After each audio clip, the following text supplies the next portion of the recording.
What's up, guys? JR Raymond back again, coming to you from, where are we at? We're at Suburban Bowlerama. What city is York, this? Pennsylvania. York, Pennsylvania. See, I didn't even know that in the last video. So I'm gonna take out that DNA coil, and we're gonna try it. I've got the 45 by 5 by 45 layout on it, nothing fancy. Thrown it a few times. Cody's here with me. He's gonna kind of give me some insights, tell me what he thinks as well. He's wearing his fancy hat, of course. But this ball, I've thrown it a few times, and it's definitely clean. It's clean. A lot surprisingly cleaner than I thought it was going to be. So we're going to take it out here. I got a 43-foot lead condition. It's got some shots on it. It's got some review balls that's gone down the lane already. So we're going to take it out here. We're going to try to see what it's got. And I really don't know what to expect now because I haven't thrown it in about 20 minutes. So we're going to take it out here, see what it's got here in a minute. So stay tuned. They say bowling is a dying sport.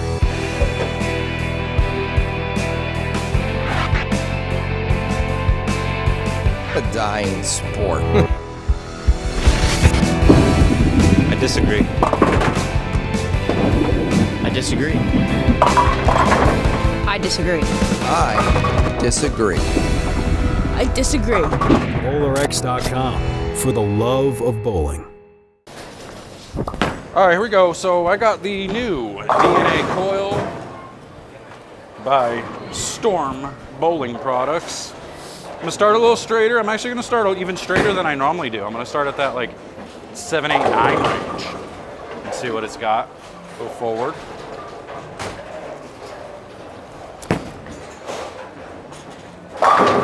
This ball's definitely cleaner, definitely shinier than a lot of the bowling balls that come out, well, with the exception of like the Virtual Energy Blackout, the Attention Star. It's that same type of shine that's on that.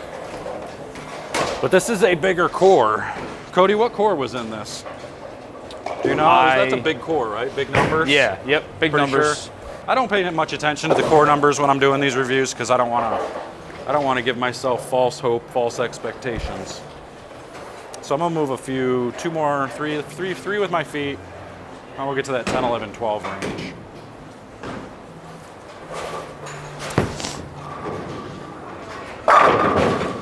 Getting it forward. You can see this thing is super clean through the front, but the bigger core is making it tumble a little bit. So it's definitely picking up the middle part of the lane nice.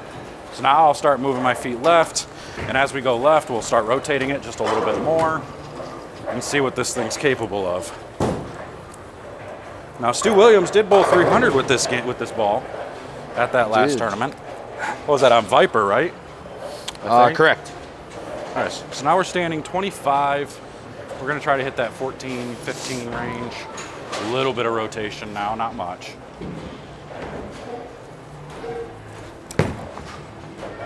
And we trip in 4.7s.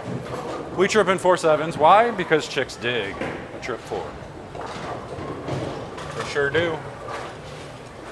All right, so I definitely don't have to throw it that slow when I get there. I'm a little tricked right now because on the left lane it's tighter, and I was throwing it really slow to get it to pick up the lane properly. This lane's got a few more shots on it, so I'm gonna move 5 more left. I smell some grease, I smell some oil. Somebody's cooking French fries or something. I love it. All right, here we go. That ball has the Super Coil core. Super Coil core. What's the numbers? Oh, baby, that was pretty good. That was pretty good. That one coiled pretty well. That one coiled up nice. It did. It's got the EXO Pearl Reactive Cover Stock. What are the numbers? The numbers are in 15, 247, 053, 023. Wow. Okay. Big core. Big core. So this definitely gets going. Big numbers. Revs numbers. up. Lower RG. Gets at tumbling. 247. Yeah, so the lower RG is going to get the core started a little bit quicker. At least it tries to. And the big differential, what was it, 053? That's going to be a higher differential ball. So if you got a stronger layout, which is a 5-inch pin, so it still flares a lot. So the higher that number, the closer to 060, the more the ball's flare potential is, or the overall hook potential, I guess you could call it.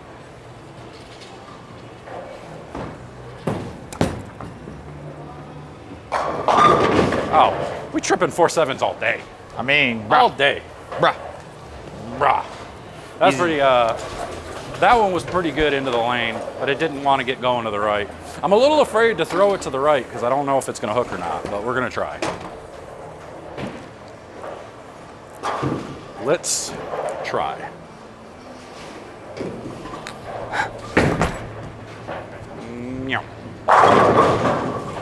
All right, I'm gonna stand in the same spot, move my eyes one right, just to make it do it.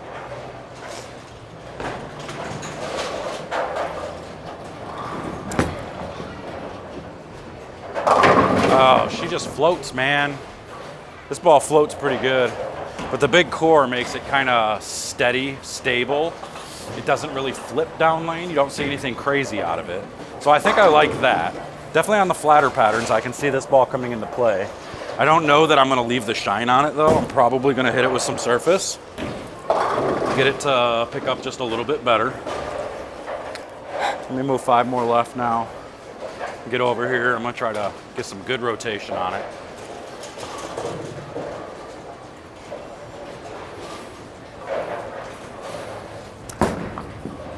Well, that's about, I wouldn't say that's spinning it for JR, but it's trying to. I was still forward. I could spin her up a little bit better.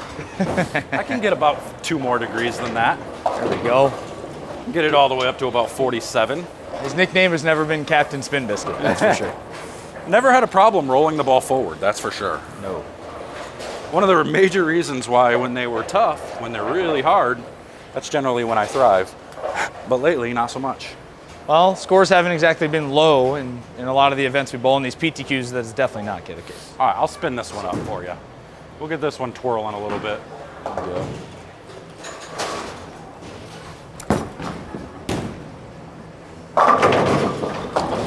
That's always my problem. When I get it twirling and I get it spinned up, it just gets so far down lane before it makes a motion.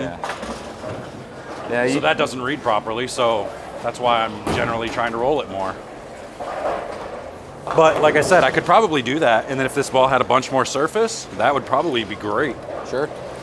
I mean, if you throw that a little slower from there, it'd probably look okay too. Think so? Let's try it. Let's see.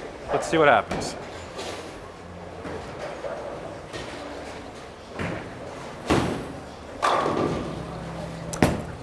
Oh. Well, it didn't want to go to the right, that's for sure. Oh, I thought for a second that one was gonna fade in there a little bit. I felt like it kind of hooked immediately. Maybe I might have moved my feet too far left. I think you got a mittful of that one actually. A mittful? A mittful. All right, let's try it again. Try it again. Slow and to the right.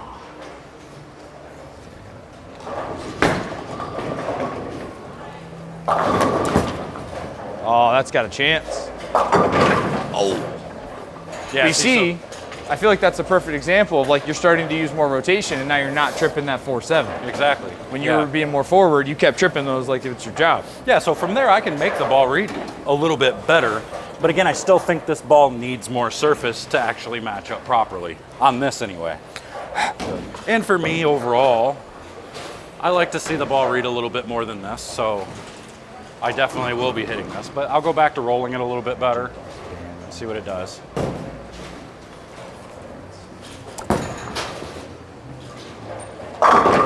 So that's just the big difference. So I wonder if he likes ball. doing that.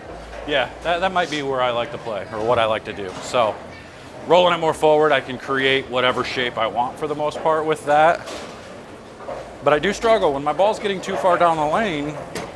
You know, my tendency in the past was, okay, I'm just gonna try to make it hook more. And I would make it hook more by trying to rotate it a little bit more and hit it harder. And that generally just made my ball reaction a little bit sporadic, which it was always with these types of balls. So this is one, again, like I said, surface is gonna be king for this ball.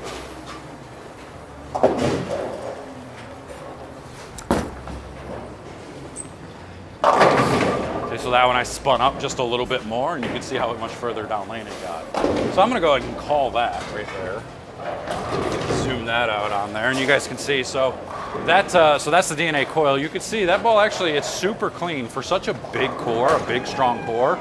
That cover is a little bit weaker than I expected. So with some surface, this ball's going to be really good because that core is slowing things down quite a bit, making it a nice smooth reaction. So I think between that idle and this, they're going to be a great combination. When the idle starts to be a little bit too soon, if you leave this surface where it's at, this ball is actually going to just get through that front part just a little bit better than the idle. So you might be able to stay exactly where you were with that idle optimum and be able to throw this DNA coil on top of each other. This will be cleaner. This might have the same type of shape, a little bit stronger down lane, but overall I think it's a lot of the same ball, just one's cleaner than the other. So that's all I got for you. There's going to be a link in the description. Make sure to hit that link. Pre-order yours today. Come up to BowlerX Pro Shop and Training Center in Waterford, Michigan. I'll get you taken care of. Thanks again to Bowlerama here at Suburban Lane, or Suburban Bowlerama in York, PA. Thanks for letting us use your lanes. We're getting out of here. We'll see you guys later. Take care.